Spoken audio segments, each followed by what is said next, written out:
Hoje a gente está iniciando uma nova série, o assunto é família, e eu vou tentar abordar de forma breve, palavras iniciais, tá? Que nós vamos percorrer mais umas 5 semanas para frente, passando por alguns assuntos a respeito da família. João 19, 25 fala assim, ó: perto da cruz de Jesus estava sua mãe, a irmã dela, Maria, mulher de Clopas, e Maria Madalena. Quando Jesus viu a sua mãe ali e perto dela o discípulo a quem ele amava, disse à sua mãe: aí está o seu filho. E ao discípulo, aí está a sua mãe. Daquela hora em diante, o discípulo a recebeu em sua família. Palavras, essas palavras que a gente acabou de ler são palavras últimas de Jesus, né? São aqueles momentos onde Jesus está no suspiro final. Suas mãos já estão cravadas na cruz, seu lado já está furado, ele está sangrando, né? Depois de receber o castigo ali, as chibatadas. E a gente sabe muito bem que, em geral, aquilo que sai da boca de alguém no leito de morte, ele não joga a conversa fora. Normalmente, aquela pessoa, mesmo que muito extrovertida, em geral, quando ela recebe a informação que tem poucos dias de vida, ela começa a ter diálogos muito específicos. Ela manda chamar aquele pessoal que não conversa há algum tempo. Se teve uma briguinha com algum filho, algum parente, normalmente eles vão conversar. Conversa ali com aquele filho ou aquela filha mais maduro para partilhar os bens, né? Tem toda uma conversa. Já olha o inventário. Essas palavras aqui, meus irmãos, elas estão dentro de um dos momentos mais significativos de Jesus na história. Jesus, na jornada dele de crucificação, ele tinha um objetivo. Ele tinha que morrer por nós naquela cruz. Não precisava ser daquela maneira, mas já havia profecias que seria daquela maneira. O profeta Isaías, por mais de uma vez, relatou que ele apanharia como um cordeiro, né? Que eles tirariam sua pele, né? Suas vestes em favor de nós. E Jesus está ali naquela via dolorosa, né? Sabemos que pessoas íntimas estão em torno dele. Esses dias eu, conversando com uma pessoa, me lembrei disso, porque Jesus passou 30 anos, né, fazendo móveis, até o dia que ele se manifesta a Israel como Messias. E às vezes a gente acha que tem coisas, tem períodos, né, que Deus nos pede para fazer coisas que são menos espirituais. Mas se ele se manifesta antes do tempo, possivelmente não seria o impacto e não teria o impacto que teve.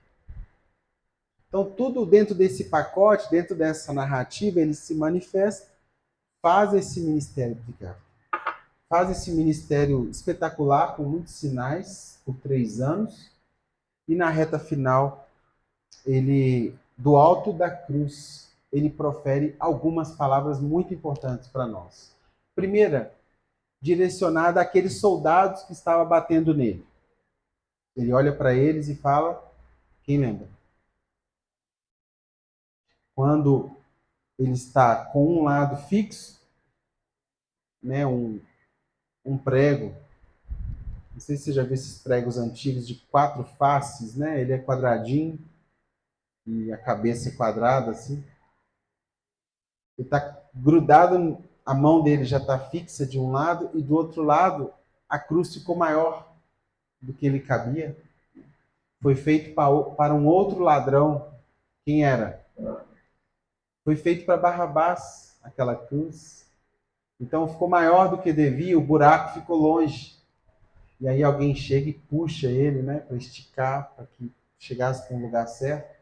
E quando ele puxa, o soldado puxa para chegar no lugar de bater a estaca, ele olha para o soldado e fala: Pai, perdoa-os. Eles não sabem o que fazem. Eles não sabem que estão matando o Filho de Deus. Ou como estão matando o Filho de Deus. Outra palavra muito importante que ele fala do alto da cruz é está consumado. Quando ele diz isso, lá na sinagoga tinha um véu, no templo, e o véu começa a se rasgar, cumprindo uma profecia que naquele dia toda a divisão, todo o paralelo entre queda, entre criação e queda, estaria sendo redimido em Cristo, pelo Messias. Né? Está consumado. Ou tetelestai, está acabado, está pago, e não há nada que o Diego possa fazer que ele possa pagar algo a mais. Eu já paguei o preço. Está pago. Uma outra coisa que ele fala do alto da cruz é para o ladrão. E essa ela me constrange bastante, porque existia duas pessoas crucificadas no mesmo momento de Jesus. Um ladrão meio bonzinho, né? Começa um diálogo com ele, reconhece que ele de fato não devia estar ali. E um ladrão não muito bonzinho, que começa a chacotear dele, escarnecer. E para esse ladrão que reconhece ele como Messias, ele olha para ele e fala: olha, ainda hoje nós nos encontraremos de novo. Ainda hoje estarás comigo no paraíso. E eu te pergunto, o que aquele ladrão fez durante a vida toda para merecer o paraíso? Então por que às vezes a gente acha que fulano de tal não vai, sabe essa matemática muito razoável? Guarda ela para você, porque para a cabeça do Messias isso não funciona. Ele salva quem ele quer, na hora que ele quer, do jeito que ele quer e leva quem ele quer. Não é assim? E isso é lindo. Ainda bem que ele não me deu o direito de salvar ninguém. Quem salva é ele. Só que agora, irmãos, ele faz um pronunciamento a respeito da sua mãe, Maria, sua mãe biológica. E ele transfere os cuidados de Maria para o seu discípulo amado. É mais ou menos o seguinte: eu sei que a senhora vai precisar de apoio. Eu sei que daqui a pouco você é uma idosa, uma anciã. E uma anciã precisa de cuidados. Então ele olha para a mãe e fala: Mãe, veja aí seu filho. E olha para o discípulo e fala: João, olha aí sua mãe. E por que ele fez isso? Porque ele queria que ela fosse conservada em um ambiente familiar. Tamanha era a importância que Jesus dava para o ambiente pelo qual ele nasceu. As últimas, mesmo na cruz, mesmo ferido, mesmo sangrando, mesmo falando de palavras de redenção do mundo, ele para todos esses assuntos e inclui um assunto que para ele era muito caro. Versículo 27. João, está aí a sua mãe e de agora em diante trate-a como a sua família. Então, família, eu estou mostrando aqui que é um assunto que fez parte da vida de Jesus. Assim como a Lídia levantou agora para trocar a fralda do João, a Maria trocou a fralda de Jesus. Cultivou, cuidou, educou, ensinou, esteve ao lado, né, corrigiu, alimentou, até os 30 anos, quando ele foi para a casa do pai fazer a vontade do pai. Lembra dessa cena? O diálogo com José? José, ele lá com 12 anos, né, o bar mitzvah, ele some, aí José volta e fala: por que você ficou aqui? Ele falou: mas foi você mesmo que disse que eu tinha que, a partir de agora, fazer a vontade do pai? E por isso ele fica no templo e José volta para buscá-lo, né? Mas o Jesus do alto da cruz, irmãos, ele ao mesmo tempo é filho de Deus e filho de Maria. Ele ao mesmo tempo é o Deus Salvador do mundo e é o Yeshua Hamashia, filho de José carpinteiro. E é por isso que ele pode ser nosso Salvador, porque ele não é um anjo, um ser angelical, vamos dizer assim. É porque ele não é só Deus, porque ele tinha que ser 100% humano para nos resgatar. E nós estamos diante, então, de um dos assuntos mais relevantes de todos os tempos para a história de Deus. Deus sempre se revelou, né, o plano redentivo dele tem a ver com uma família, desde sempre. Né? E a gente vai ver isso aqui que nos arrasta desde Gênesis. Mas antes disso, eu queria fazer um parêntese.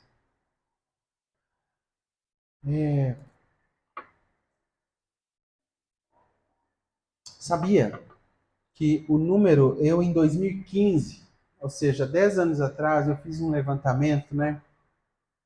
Eu fiz uma pesquisa rápida, mas o número de pessoas com sofrimento mental que estavam internadas em clínicas, ex-hospitais, né, ex-manicômios, em clínicas de tratamento terapêutico, ou fazendo tratamento no CAPS, né, a maioria destas pessoas tem nomes bíblicos. São pessoas oriundas de alguma família que teve contato com o Evangelho, mas isso não significa que em algum momento da vida o seu ser foi esfacelado. Em algum momento da vida aconteceu traumas e tragédias que desequilibraram de forma que elas não mantiveram a razão e foram acometidas por sofrimentos mentais graves. Todos nós sofremos um pouquinho, né? Mas nesse sentido, de forma grave. Outra pesquisa, e essa foi feita pela Petrúcia, uma amiga nossa, nos presídios. Você sabia que mais de 60% das pessoas presas, encarceradas, têm nome bíblico? Tudo bem, a pessoa pode achar Davi bonito e colocar, mas em geral, todo mundo que chama Davi vai chegar perto e falar que nome bíblico. Daniel, Paulo, não é assim? Timóteo, Tito, então, Lídia, Priscila, é tudo. Hã? Diego, Pedro. Diego forçou. Sabia que tem uma favela no Rio de Janeiro que chama Morro do Israel? Né? A favela chama Israel. E detalhe, as dominações do tráfico, 95% são crentes. Vão na igreja. De fuzil. Não deixam professar outra religião na favela. Se eles vão lá, quebram tudo, matam o líder e falam, aqui não, aqui é só Jesus. Sabia disso? Parece loucura, não parece? Chama Morro de... Inclusive, essa semana está tendo operação lá. Então, o que eu quero dizer com essas coisas? Que é no ambiente da família que são formados valores primordiais e primários da nossa história. E tudo aquilo que é afeto, né? Afeto chama afeto por quê? Porque nos afeta. Afeto, né? Amor, carinho, paz, raiva, tristeza, tudo isso é afetos, certo? E chama afeto porque nos afeta, positivamente ou negativamente. E de onde que vem isso?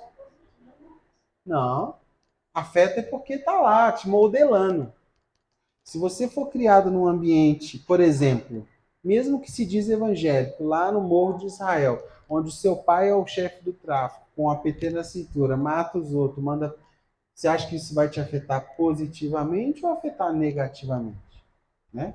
Então, de certa forma, é no ambiente da família que nós somos gerados.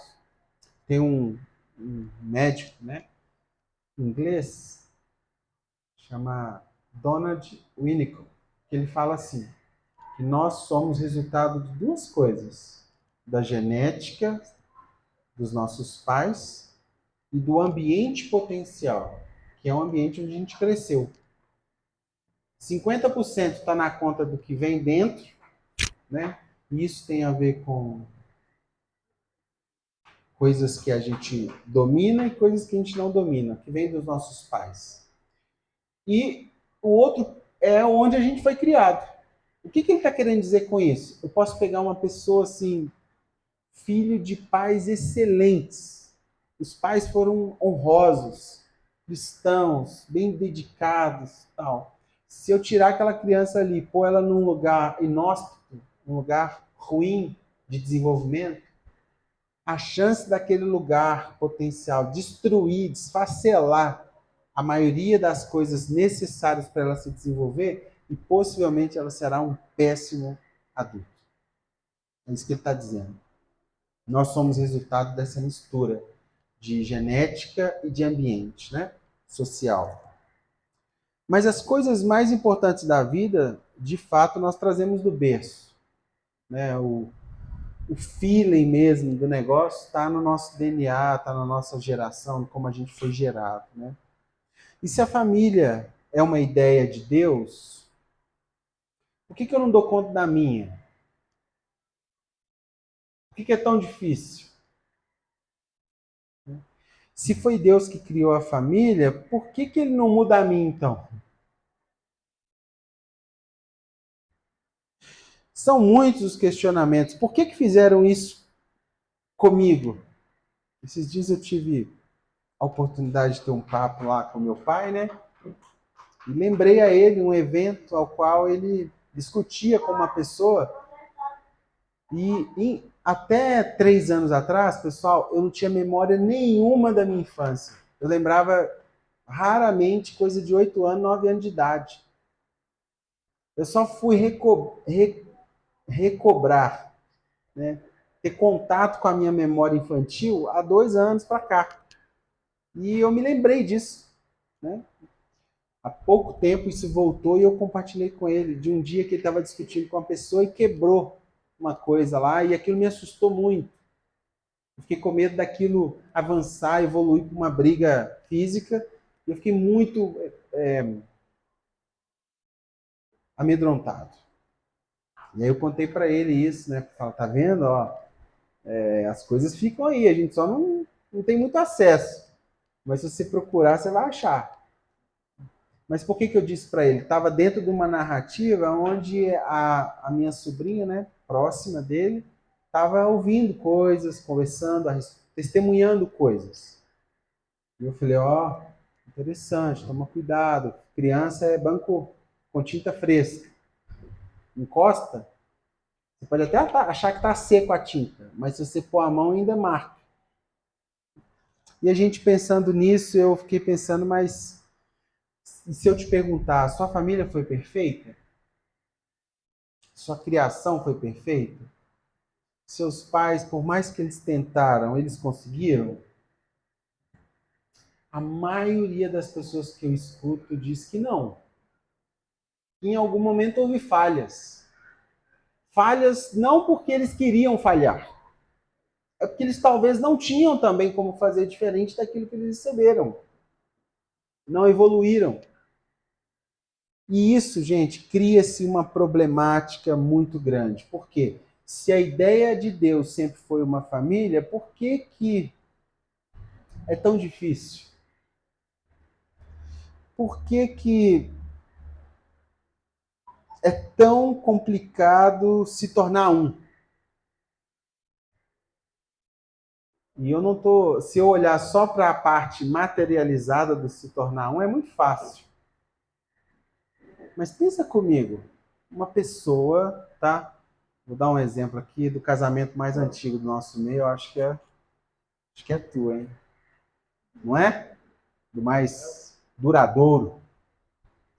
Mas imagina lá, um deles fica muito longe para nós. Diego, tem quanto, Diego? Vamos pegar o Diego. Pega o Diego, onde ele foi criado, o jeito que foi, a família, o jeito que ele nasceu. Aí o pai foi de um jeito, a mãe cuidou de um jeito, certo? Aí ele um dia encontra com a Ludmilla, criada num outro lugar, uma família que vem de não sei aonde. Aí esses dois combinam de se tornar uma coisa só. Isso não é qualquer coisa, gente. É muito complexo. A chance de dar errado é muito grande. Por quê? Porque, em geral, a gente convive bem com aquilo que já é meu, já é igual a mim.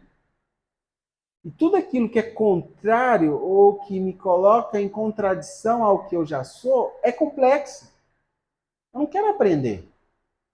Eu não quero mudar. Eu não quero remodelar. Pois bem, e aí vem o apóstolo Paulo, lá em 1 Coríntios, abre lá comigo. Olha o que Paulo vai falar aos casados ou aos que querem se casar. Tem solteiro ainda? Tem aí, né? Então, beleza. Escuta bem, tá, gente? Não diga que eu não avisei.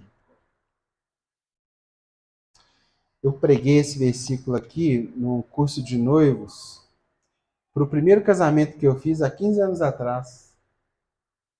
E aí o pessoal, você desanimou demais o rapaz. Eu falei, não, desanimei não, eu só falei a verdade para ele. Está escrito.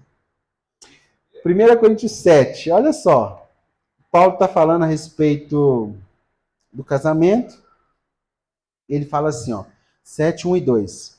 Quanto aos assuntos sobre os quais vocês escreveram, é bom que o homem não toque em mulher, mas por causa da imoralidade, cada um deve ter a sua esposa e cada mulher o seu próprio marido. Agora, vai lá para o versículo 7, olha só. 1 Coríntios 7, 7. Gostaria que todos os homens fossem como eu, mas cada um tem o seu próprio dom da parte de Deus, um de um modo e outro de outro. Digo, porém, aos solteiros e às viúvas, é bom que permaneçam como eu. Não foi eu que disse, tá bom? Tá escrito aqui. Mas se você não conseguir se controlar, deve se casar, pois é melhor se casar do que ficar ardendo de desejo. Agora vai para o versículo 28. 1 Coríntios 7, 28. 7, 28. Mas se vier, Paulo falando, tá? Mas se vier, vamos no 27, ó. Você está casado, não procure separar-se. Está solteiro, não procure esposa. Mas se vier a casar-se, não comete pecado, e se uma virgem se casar, também não comete pecado. Mas aqueles que se casarem enfrentarão muitas dificuldades na vida. E eu gostaria de poupá-los disso. Paulo falando. Nós não nos casamos para a vida ficar mais fácil. Nós casamos porque é um princípio de revelação do próprio Deus e uma ordem dele de se multiplicar o dom dele sobre toda a terra. Mas o próprio apóstolo Paulo sabia que seria muito mais angustiante ser casado do que ser solteiro.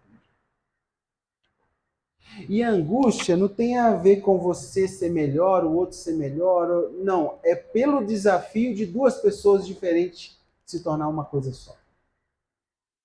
Não é qualquer coisa isso. E aqui, meus irmãos, eu abro um parêntese antes de continuar. Uma coisa é a gente falar de casamento. Outra coisa é um acordo de viver junto. Um paga a conta de água, o outro paga a conta de luz, um trabalha de manhã, o outro trabalha de tarde, um cuida do filho de manhã. Isso pode funcionar bem, mas não significa que é casamento. Isso pode ser feito com seu irmão, com sua prima, com sua sobrinha. E tem muita gente que vive uma vida dentro de um casamento, mas não é casamento. Tá bom, o que é casamento? Casamento é o vínculo de um homem com uma mulher, com todas as complexidades que isso propõe. E sem coabitação não há casamento. Não há casamento. E Paulo vai falar que se você sair, dar uma passeada, vai lá na prostituta e deitar com ela, você casou com ela. Por quê? Porque é o vínculo que se te torna um que traz consigo essa experiência de modelar, de mudar, propor alteração. E aí entra a angústia. Angústia pelo quê? Porque a Ludmilla está tentando com o Diego, tem 15 anos e aquele papel continua caindo fora do cesto. É ou não é? E a gente, há 10 anos, parece que a pessoa está falando e não te conhece. Nós não nos casamos para que a vida seja facilitada. Nós nos casamos por causa de um plano de Deus, de manifestação de quem Ele é. E da intenção dele de estabelecer uma só família, que um dia voltará para casa, a viver na casa do Pai. Quando eu olho para o Novo Testamento, a palavra família é oikos. E oikos é aquele que pertence a uma casa, que tem um vínculo, que é doméstico, que é íntimo, que pertence a um lar, parentes de sangue ou não, mas que tem um vínculo profundo de princípios, de propósito. É uma família, são adeptos aos mesmos gostos. E ainda que não tenham os mesmos gostos, se forçam para unificá-los. Porque se você tem um casamento que só a vontade de um prevalece, também não é casamento, concorda? Então um dia o Diego ganha, ele sai de casa assim, hoje ela perdeu. No outro dia a Ludmilla ganha. Isso é a nossa cabeça egoísta. O princípio dele o ideal é que vocês só existam um, e um só ganha. E Paulo fala num sentido, algumas pessoas vão dizer que Paulo estava falando em causa própria, né? Que alguns vão contar essa história, que talvez ele já tinha sido casado. A gente não tem essa certeza no Novo Testamento, mas é muito possível que isso já tinha acontecido com ele. Por quê? Porque ele era funcionário do Sinédrio, tinha um cargo alto no governo, e isso só poderia acontecer se ele tivesse uma família. Porque o senso de maturidade cristã era dado também ao homem de 30 anos, que já tem uma esposa e que tem pelo menos um filho. Talvez faça sentido o jeito que ele trata, por exemplo, Timóteo como filho. E ele fala de casamento dentro de uma perspectiva de alguém que parece que já experimentou algo. E ele sugere, cuidado. Por isso que quando nós somos solteiros, a gente tem o costume de achar que a última manifestação de salvação da nossa vida é encontrar alguém para casar. Ô, coitado.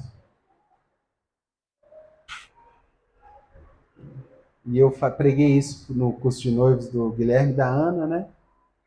E aí eu falei, Guilherme, você tem certeza? Porque está preparado para mais angústias? Pode pensar, você tem até o dia tal para me falar. Ana, você está preparado? Porque você vai sofrer mais, não é menos. Não vai ser mais facilitado o caminho. Não, não. O que Paulo está falando é solteiro é melhor, é mais leve. Quase que casado tem lá o seu benefício, mas se prepare para as angústias. É isso que Paulo está dizendo.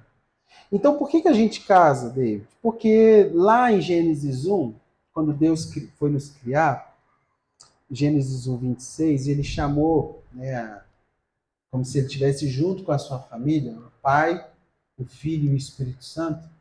Ou seja, uma família olhou e falou: agora vamos criar.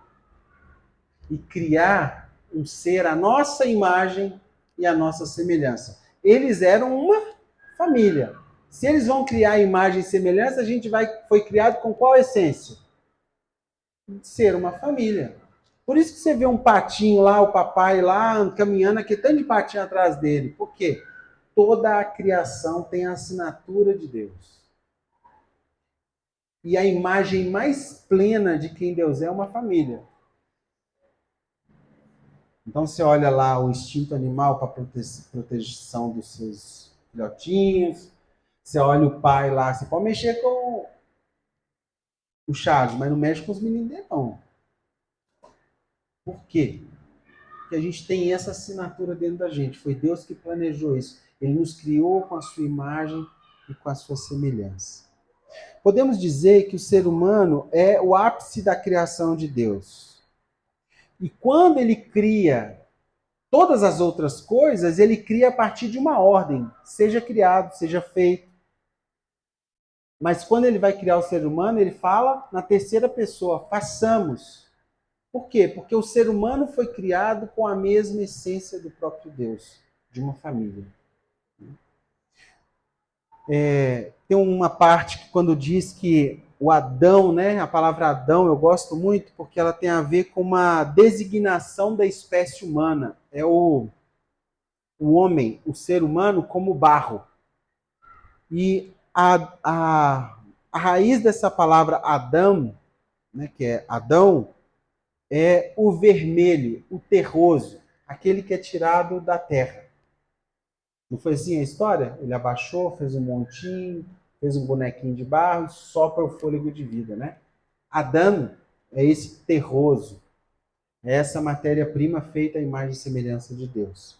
Tá bom. E quando ele cria o ser humano, o homem, lá em Gênesis 2:25 fala que ele pôs ele em profundo sono, abriu ele e tirou uma costela e fez uma mulher para que ambos daqui a pouco se unissem e aquela peça do quebra-cabeça que foi tirado, agora quando conectada de novo com aquele ser, virasse uma peça só.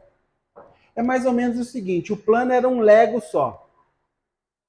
Só que ele montou o Lego, tirou uma peça, deixou essa peça fora e depois ele falou, ó, essa peça precisa se unir de novo àquela e se tornar uma só carne.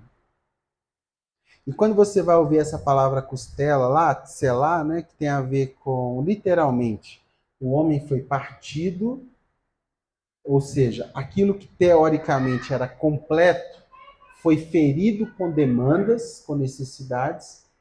A resposta para essa necessidade foi colocada numa mulher, e essa mulher, quando se unisse a esse homem, se tornaria de novo uma peça completa.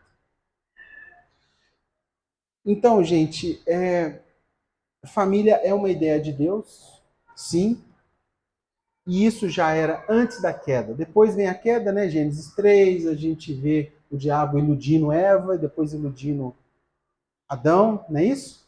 E ambos caem. Daqui a pouco Deus vai mandar uma prefiguração lá de alguém fazer um sacrifício, matar um cordeiro, vestir eles com peles de carneiro, né, de cordeiro, salpicadas de sangue para cobrir o pecado deles. Tudo uma prefiguração do Messias que seria morto em nosso favor. Mas desde antes da queda, o plano de Deus era ter uma família. Ele nos criou para isso. E é por isso que a gente continua acreditando como uma família. Eu sei que nós estamos vivendo um momento muito difícil, né, político e etc., com muitos modelos de família, certo?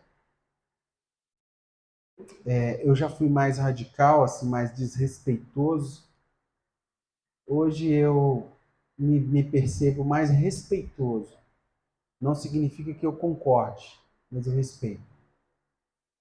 Então, quando você olha, por exemplo, para modelos que não são ou que não expressam esse modelo que nós vemos nas escrituras, você pode dizer que para você aquilo não significa família e que você não concorda com aquilo. Mas uma sugestão: respeite.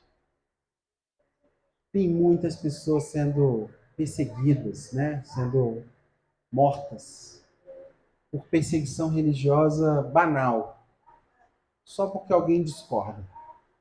Né? Então, assim, eu acho que um dos nossos papéis é: você pode até pensar diferente, você pode até achar que aquilo não encaixa com o que você acredita sobre família. Mas isso não nos dá o direito, né, de bater, de perseguir, de escarnecer. Pelo contrário, você respeita. E para todos que desejam permanecer, né, continuar nessa jornada de tentar ser uma família, eu tenho dois últimos recados. Primeiro é: a dinâmica dos abalos é uma constância na edificação de uma casa.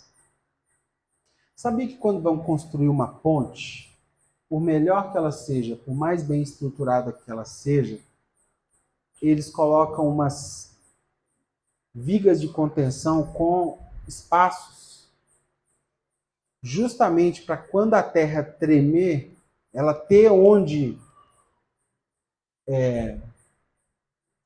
expandir e não ruir toda a casa, toda a ponte. Em Mateus capítulo 7, não precisa abrir, versículo 24, fala que uma dinâmica de Jesus, né? Fala que quando você for construir uma casa, pensa bem. Porque ele não fala, talvez vai vir a tempestade. Não foi isso. Mateus 7, 24, ele falou assim, ó, certamente virão os dias que o Bruno vai fazer raiva na Lídia. Certamente. Certamente terão os dias que a Priscila não vai querer ver o Paulo pintado de ouro. E ele fala, Mateus 7, 24, se você construiu a sua casa, não furou e lançou o alicerce sobre a rocha, e quem trabalha com construção consegue entender isso bem, né? Quando você vai construir algo, quanto mais alto, melhor tem que ser o alicerce. E quando que o pessoal que está furando sabe que é hora de parar? Quando? Você sabe? Quando ele chega num lugar que ele não consegue mais passar. Tem um cálculo e ele vai furando, furando. Só que se embaixo tiver uma pedra e ele conseguir chegar nela, se ele bater o concreto bem feito e aquele concreto chegar naquela rocha, é como se a rocha sustentasse o resto da casa. Vira uma peça só. Funde. E Mateus capítulo 7 está falando isso. Se você for construir sua casa, pensa bem como é que você furou o tubulão. Porque certamente virão as tempestades. Falta de dinheiro, falta de comida, falta de saúde. Sim ou não? Conflitos. Ele quer assim, eu quero assim. Eu gosto assim, ele não gosta. Conflitos. As tempestades são a normalidade da construção da família. Se você não gosta de tempestade, se estiver solteiro, me vendo aí, não case. Não case. Quando Lucas vai contar desse mesmo texto em Lucas 6, ele fala o seguinte, olha, quando você for construir uma casa, faça uma profunda vala. Por que isso? Parece que ele estava vendo o pessoal querendo construir um prédio de 5 andares, batendo 1 metro só de tubulão. Ele olha para isso e fala assim, ó, vai cair. Na hora que vinha a primeira balançada, não aguenta segurar. O maior problema, pessoal, não são os nossos acontecimentos externos, mas são as nossas raízes, aquilo que balança, aquilo que está por baixo, as nossas bases.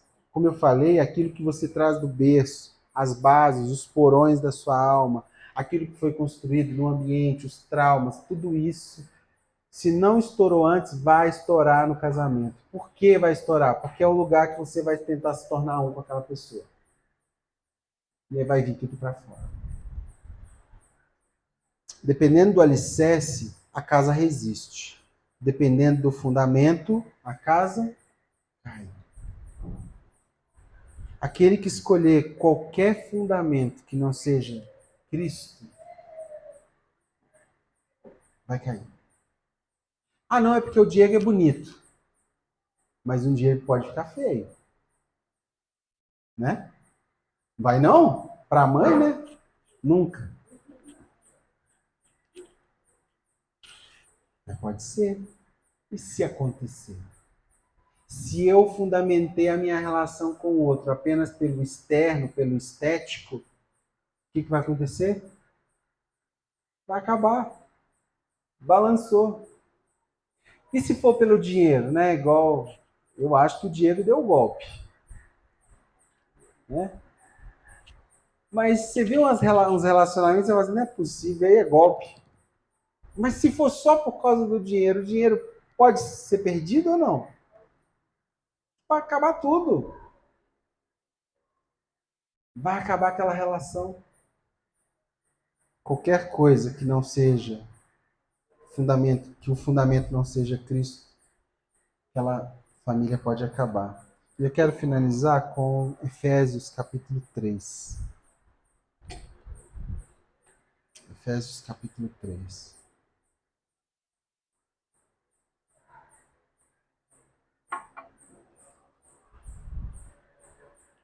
A partir do versículo 14.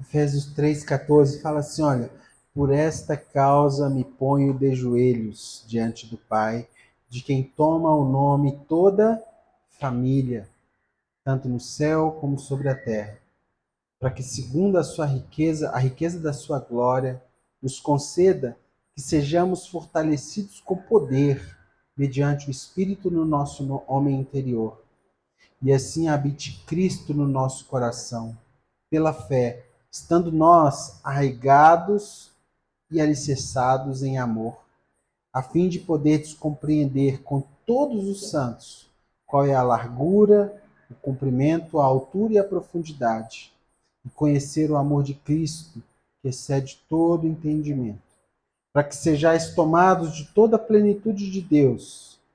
Ora, aquele que é poderoso para fazer infinitamente mais do que tudo que pedimos ou pensamos, conforme o seu poder que opera em nós. A ele seja a glória na igreja e em Cristo Jesus, por todas as gerações, para todos sempre.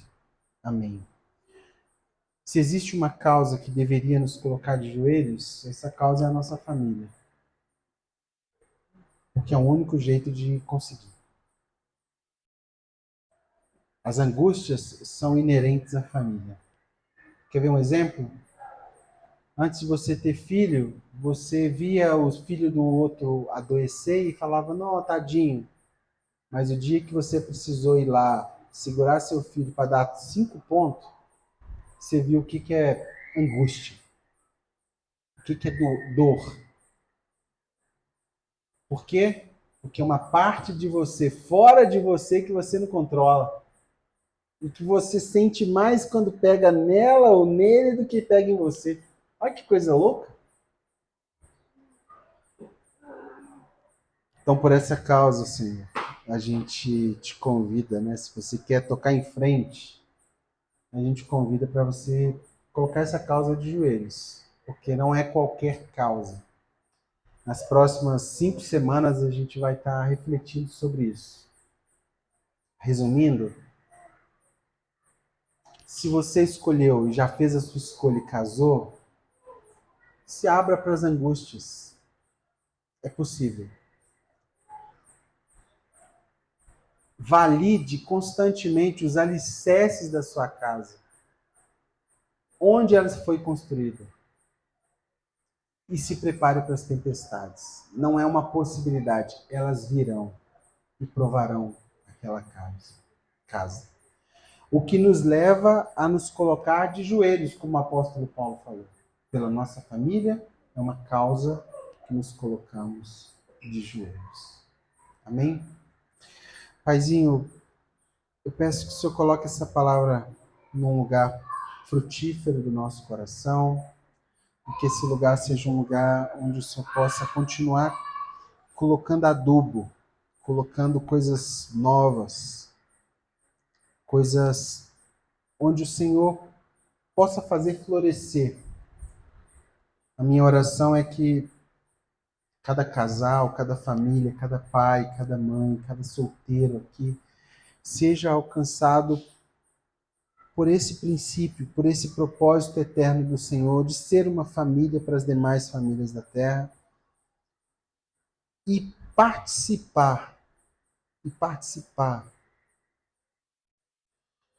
de forma tão especial do teu plano redentivo. Pai, eu oro também por cada família da nossa comunidade, aqueles que estão presentes aqui, aqueles que não puderam, que de alguma forma o Senhor nos ajude a perseverar, constância, perseverar naquilo que o Senhor colocou no nosso coração, segundo a sua vontade. Segundo a sua vontade, Senhor. Faça isso em nós, em nome de Jesus. Amém?